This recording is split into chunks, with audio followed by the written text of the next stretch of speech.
Don't worry, sa mundo minsan hindi maiwasan na tayo ay mag-worry sa mga bagay na ginugusto natin, katulad na lamang ng ating mga pangarap sa buhay, love life, at sa lahat ng bagay, lalong-lalo na sa ating pangangailangan, sa araw-araw at maging sa ating kakainan sa araw-araw. Ano nga ba ang tinuturo sa atin ng Biblia tungkol sa bagay na ito? At ano ang ninanais ng Diyos na naisin natin na pagsumikapan na makamtan? Alamin natin ito sa pamamagitan ng salita ng Diyos. Ito ang sinasabi sa Matthew chapter 6 verses 25 to 34. Kaya't sinasabi ko sa inyo, huwag kayong mabalisa tungkol sa inyong kakainin at sa inyong iinuman upang kayo'y mabuhay o kaya'y tungkol sa susuotin ng inyong katawan. Hindi ba't ang buhay ay higit na mahalaga kaysa pagkain at ang katawan kaysa damit? Masdan ninyo ang mga ibon. Hindi sila nagtatanim ni umaaniman o kaya'y nagtitipon sa kamalig, ngunit pinapakain sila ng inyong ama na nasa langit. Hindi ba't higit kayong mahalaga kaysa mga ibon? Sino sa inyo ang makakapagpahaba ng kanyang buhay ng kahit isang oras sa pamamagitan ng kanyang pagkabalisa? At bakit kayo nababalisa tungkol sa pananamit?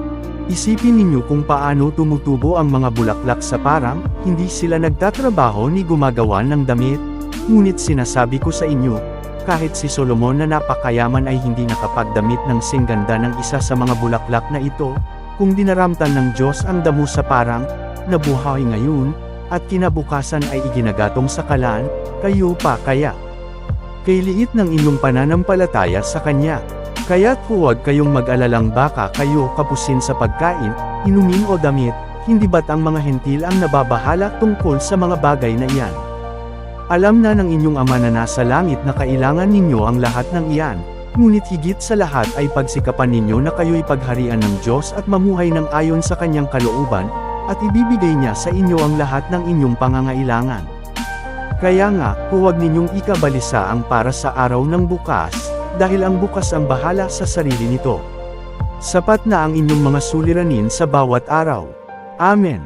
Through this verse ay nais ipaalam sa atin ng Diyos, na huwag natin ituon lamang ang ating sarili sa mga bagay na physical lamang, ngunit ang naisin natin na tayo ay pagharian ng Diyos at ng Kanyang salita, upang tayo ay makasunod sa kalooban niya at anuman ang ating hilingin ay Kanya itong ipagkakaloob sa atin kung ito ay naaayon sa kalooban ng Diyos.